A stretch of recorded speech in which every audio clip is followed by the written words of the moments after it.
was the first team to make it to the Final Four. And that was a great experience. In the eyes of this St. Landry Parish community, the 74-year-old stands as a legend. His peers, family, and friends here as the school names the basketball court in his honor. That's a total blessing for them to honor me in that way, and I'll forever remember that. Coach Dupree has led hundreds of athletes across the courts and off. You have to love it to stay in it that long. His career dates back to the early 1970s when he coached basketball in Plaisance. That will be made on the legend down in Dupree Court.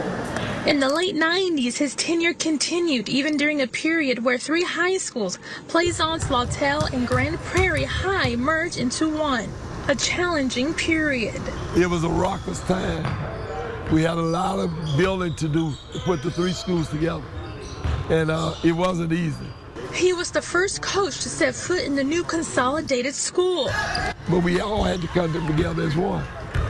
And I think athletics did that, brought the three schools together. He will go on to coach boys and girls basketball here at Norwest High for the next 2 decades. My dad was still at work, and Coach Dupree would be the one to come and pick me up and bring me to practice. His former player, Dr. James Gray, says he was more than a coach.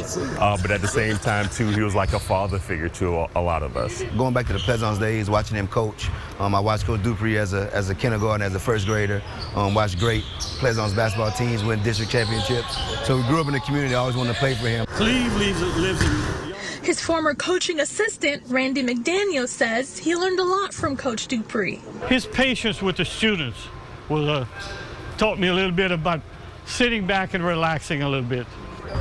That you got to be patient. Be patient. Evaluate what you see and take that. You got to be patient. His name will now ring out for decades to come for the next generation of coaches and students. And I hope they'll remember me in that manner, that I was a fair person. And you got to give some life lessons. 1, you got to be able to listen. 2, you got to be able to follow directions. And 3, you got to think before you do. And that's what I want to leave with.